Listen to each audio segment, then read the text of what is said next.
Hello, this is Microphone Media. Please like, subscribe, and share. Thank you. ሰላም ጤና ይስጥልኝ እንደምንዋላችሁ እንደምናደራችሁ በመላው ዓለም ላይ ያላችሁ አድማጮቻችን ሰላም ለእናንተ ይሁን። ይህ ማይክሮፎን ሚዲያ ቁጥር 2 ነው። አዲሱ ቻናላችን ነው። አድማጮቻችን በአማርኛ ወደ እናንተ የምንመጣበት ሰብስክራይብ ያላደረጋችሁ ሰብስክራይብ አድርጉ። የደወል ምልክቷን ተጭናችሁ ኦል ምትሏን መጫን አትርሱ በሏቸው። በጣም ብዙ ሰው እያየው ነው፣ ግን የሚያየው ያለው ሰብስክራይብ ያላደረጉ ነው የሚበዙት እያሉና እያስታወሱና ያሉ ዩቲዩበሮችና እናንተም እንደዛ ካደረጋችሁ ሰብስክራይብ ካደረጋችሁ የደወል ምልክቷን ተጭናችሁ ኦል ካላላችሁ ሁሉ ጊዜ ለህዝብ ይጠቅማል ያስተምራል ያልናቸውን አሁን ይዘንላችሁ መጥተን እንዳለ ነው ሐቅነቱን አረጋግጠን ስናመጣና አፕሎድ ስናደርግ ቶሎ አይደርሳችሁም። ቶሎ ካልደረሰ ደግሞ ኢንፎርሜሽን ምን ጥቅም የለውም ማለት ነው። ቀድመ ስትሰማው ነው ኢንፎርሜሽን ኃይል የሚሆነው። አድማጮቼ ይሄንን እያልኩኝ እንግዲህ አዲስ ቻናል ስለሆነ ነው እንደዚህ የምናስተዋውቀው ያለ ነው። አስተዋውቁት እያሉንም ስለሆኑ ነው። ይሄንን እያልኩኝ እንግዲህ ሁለት በጣም ጠቃሚ የሆኑ ዜናዎችን ይዤላችሁ መጥቻለሁ። እነዚህም ብልጽግና እየፈረሰ ነው ምን ማለታችን ነው እንደዛ ስንል፣ ሁለተኛ ዘመነ ካሴ ወደ መቀሌ የሚልም አለ። እሱም በጣም ሁለቱንም እንነግራችኋለን። ሌላም ጊዜ ካለን አጠራጠር አድርገን ስለሆነ የምናመጣው ቻናላችን ጊዜ ከሌለን እንጨምርም እንጂ ሌሎችንም አሉን። ግን ብልጽግና እየፈረሰ ነው የምንለው ያለ ነው። ለምንድን ነው አድማጮቼ? ብልጽግና በእርግጠኝነት እየፈረሰ ነው። አብይ አህመድ አዲስ አበባ ካልሆነ በስተቀር ሌላ አያስተዳድርም ያለው። ይሄ በደንብ አድርጋችሁ አረጋግጣችሁ ያዙት። አዲስ አበባ ካልሆነ በስተቀር ያ ሁሉ ጉራ ያ ሁሉ ፈከራ ያ ሁሉ ጉራ ክርዩ ሲል የነበረ አብይ አህመድ አሁን አዲስ አበባም 4 ኪሎ አካባቢ ነው ተዘግቶ በሪፐብሊካን ጋር ታጅቦ ካልሆነ በስተቀር የትም መንቀሳቀስ አይችልም። በሙሉ ሰራዊቱ እየፈረሰ ነው። ሰራዊቱ እየፈረሰ ነው የምንላችሁ ለምንድን ነው? ከአማራ ክልል ከኦሮሚያ ክልል የትም ቦታ ያለ ሰራዊት አሁን ዩኒፎርሙን ጥሎ ጠበንጃውንም ሸጦ ጥይቱንም አስረክበው ወደ የመጣበት እየፈረሰ ነው ያለው። ይሄ ለቀልድ አይደለም። በጣም ብዙ ሰራዊት እየፈረሰ ነው። ደርግ ሲፈርስ እንደዛ ነው የሆነው አድማጮቼ። ደርግ ሲፈርስ መሳሪያውን በየመንገዱ እየሸጠ በእግሩ ነው ኳትሞ ወደ የአካባቢው የሄደው። ከዛ የባሰ ነው አሁን ሆኖ ያለው። አሁን ኔትወርክ አለ፣ መኪናዎች አሉ። ምንድነው የሚያስፈልጋቸው? ዩኒፎርማቸውን መጣል፣ ከዛ በኋላ ተሳፍሮም ይሁን አቆራርጦ ወደ የሀገሩ መፍረስ ነው። ይሄ ከላይ ጀምሮ ነው። ከፍተኛ ባለስልጣኖች ደግሞ ጀነራላችሁ በሉት የመንግስት ሚኒስትሮች በሉ በሙሉ ወደዚህ ወደ አሜሪካ ገንዘቡን የማያሻገር የለም። አሁን አጥለቅልቀዋል። የዶላር ምንዛሪ በጣም ወደ ላይ ወጥቷል። ለምን? ባለሀብቶቹ በሙሉ እነዚህ ከፍተኛ ባለሀብት የሚባሉት ጀነራሎቹ ናቸው ኢትዮጵያ ውስጥ። ይህንን ማወቅ አለባችሁ። ምክንያቱም ወርቁም ማዕድኑም ሁሉንም ነገር የሚዘርፉት ያሉት ኢትዮጵያ ውስጥ የብልጽግና ጀነራሎች ናቸው። እነዚህ ደግሞ አሁን ገንዘባቸው ወደ ውጭ እያወጡት ነው። ስለዚህ እዚህ አሜሪካ አሁን ያለ ሰው ኢትዮጵያ ገብቼ በዚህ ሰዓት ጥሩ ነገር ላገኝ እችላለሁ የሚሉ ብዙ አሉ። በጣም እንደ ከዚህ በፊቱ ባይሆንም አሉ። ያው በተለይ ባለጊዜ የሆኑትን እንሄዳለን ሲሉ አሁን ገንዘብ እዚህ ያስቀምጡላቸዋል። እነዚህ ለጀነራሎቹም ለሚኒስትሮቹም እዚህ አሜሪካ ገንዘብ ያስቀምጡላቸዋል። የከፈቱት አካውንት አለ እነዛ ጀነራሎቹም ሚኒስትሮቹም።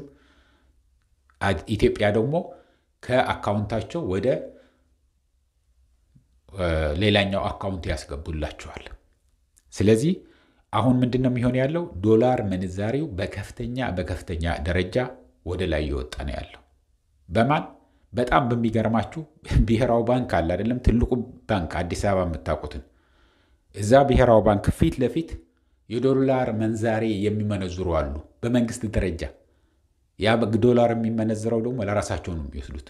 ስለዚህ ብልጽግና ግራም ነፈሰ ቀኝ እየፈረሰ ነው ያለው።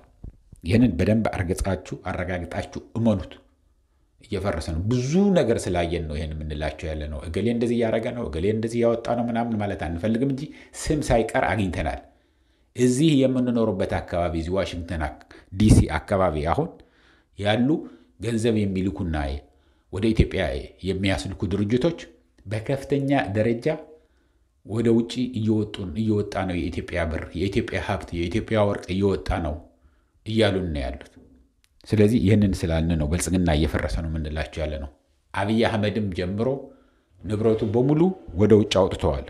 ሄደበት አካባቢ ደግሞ ብልጽግና አሁን እየተሸነፈ ነው ያለው። አማራ ክልል እየተሸነፈ ነው ያለው።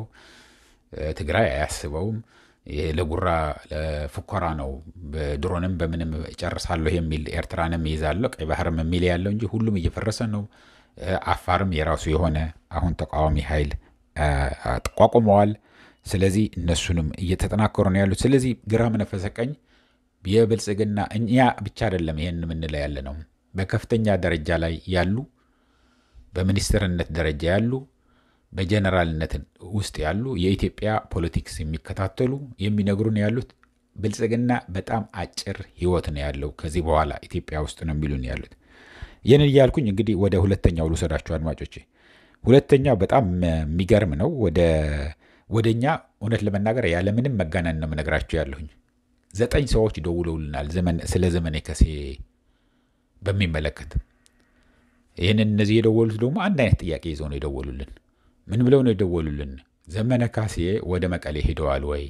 ከዶክተር ደብረጽዮን ጋር ተገናኝተዋል እየተባለ ነው ያለው። አብረን እንስራ እያለ ነው እየተባባሉ ነው ያሉትና ምንድን ነው የሰማኸው አለ ወይ ማይክሮፎን ሚዲያ ብለው ደውለውልኛል። ከትልቅ ሰው ከምትሉት እዚህ አሁን ከኢትዮጵያ ሸሽተው እዚህ አካባቢ የሚኖሩ ያሉትን ከነሱ ጀምሮ ነው የደወሉልኝ። ይሄ እውነት ለመናገር ምንድነው ያስታወሰኝ መሰላችሁ? አንድ ጊዜ ዋርካ ነው የሚሉት መሬ ወዳጆ በጥይት ተመተዋል። ከዛ በኋላ ለሕክምና ወደ መቀሌ ሄዶ ሕክምና እየተደረገለት ነው ብሎ ሲሳይ አገና ሲያወራ ነው ትዝ ያለኝ። ሲሳይ አገና ያኔ እንደ ትልቅ ኢሹ አድርጎ ይኸው ኢትዮጵያን ለማፍረስ ከሚዋጉ ካሉት እያሰለጠኑ እያስታጠቁ መሆናቸውን ሲወጉም ሕክምና የሚሰጧቸው መቀሌ እየሄዱ መሆኑን ተረጋግጠዋል በሚል አንድ ትልቅ መነጋገሪያ አድርጎ ቅዳሜም ስልክ ደውላችሁ እንነጋገር ብሎ ብዙ ነገር ሰርቶበት ነበር። የመሬ ወዳጆ መቀሌ መሄድ ማለት ነው። ይሄ ግን ውሸት ሆኖ ነው የተገኘው። የዘመነ ካሴ ደውለው ለጠየቃችሁን እኛ አሁን ማለት የምንችለው ምንድነው መሰላችሁ አድማጮቼ? እስካሁን ድረስ ምንም ነገር የሰማነው ነገር የለም። ለዚህም ነው ጥያቄ ምልክት አድርገንበት ያለ ነው። ዘመነ ካሴ መቀሌ ሄደዋል ወይ? መቀሌ ቢሄድ ምን ችግር አለው? ዋናው ሲጀመር ዘመነ ካሴ መቀሌ ቢሄድ ምንድነው ችግሩ? ይሄድ ኢትዮጵያዊ አይደለም እንዴ? መቀሌም እኮ እስካሁን እንግዲህ እኔ የማውቀው የኢትዮጵያ አካል ነው። ስለዚህ ዘመነ ካሴ ወደ መቀሌ ሄደ፣ ባህር ዳር ሄደ፣ ወለጋ ሄደ፣ እንደዚህ ሄደ ተብሎ ትልቅ ነገር የሚኮንበት ነገር ፍለጋ ነች። እቺ ነገር ለነገር ፍለጋ ነው። ይህንን ደግሞ የሚወራው ያለው በሚዲያ በኩል ሰምተናል እያሉ ነው የሚደውሉልኝ ያሉት። እኔ በሚዲያ ብዙ አላየሁትም፣ ግን እነዚህ የደወሉልኝ ሰዎች ደውለውልኛል የምላቸው ያለሁኝ በሚዲያ ሰምተናል። እገሌ ሚዲያ እኮ አውጥቶታል፣ እገሌ ሚዲያ እኮ አውጥቶታል። ዘመነ ካሴ መቀሌ ሄደዋል፣ ከዶክተር ደብረጽዮን ጋር ቁጭ ብሎ እየተነጋገረ ነው፣ አብረው ሊወጉ ነው፣ የብልጽግና መንግስት ሊያፈርሱ ነው እና እንዴት ነው የሰማኸው ነገር አለ ወይ ብለው የሚጠይቁኝ ያሉት ሚዲያ ላይ አይተነዋል ብለው ነው የጠየቁኝ። እኔ ግን እስካሁን ያለኝ እንደ ግሌም ይሁን በምንም ይሁን ዘመነ ካሴ ወደ መቀሌ የሄደበት ቀን አላቅም፣ አልሰማሁም። ደውዬም ጠይቄ ያለው ውሸት ነው ያሉኝ። እስካሁን ዘመነ ካሴ አልሄደም። ነገ ሊሄድ ይችላል፣ ከነገ ወዲያ ሊሄድ ይችላል። መብቱ ነው። ለምን መጣህ የሚለው የለም። ትግራይ በእርግጠኝነት እንግዳ ተቀባይ ነው የትግራይ ህዝብ እንግዳ ተቀባይ ስለሆነ እንኳን ደህና መጣህ ብሎ ነው የሚቀበለው። ይሄ ባህሉ ነው። ስለዚህ ይህንን እንምላችሁ የዘመነ ካሴ እንደዚህ ያለው የምትሉ በጣም ብዙ ሰዎች ስለደወላችሁልኝ ነው።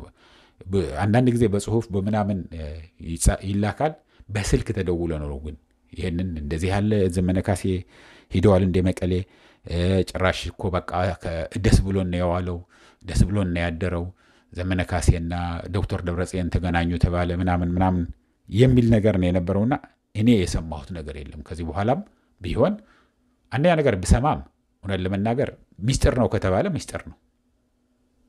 ሚስጥር ነው እንዳትናገር ብለው ከነገሩኝ ደውዬ አሁን ሚስጥር ከሆነ ሚስጥር ነው አልነግራችሁም። አይ አሁን መጥተዋል ካሉኝ ግን መጥተዋል እላቸዋለሁ። ሚስጥር ካልሆነ ማለት ነው።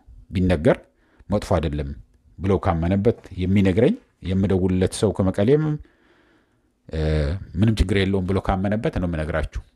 ይህንን እያልኩኝ እንግዲህ አድማጮቼ እንደዚህ ይበቃኛል። እስከሚቀጥለው ጊዜ ድረስ ሰላም፣ ደህና ዋሉ፣ ደህና አደሩ። ቻው።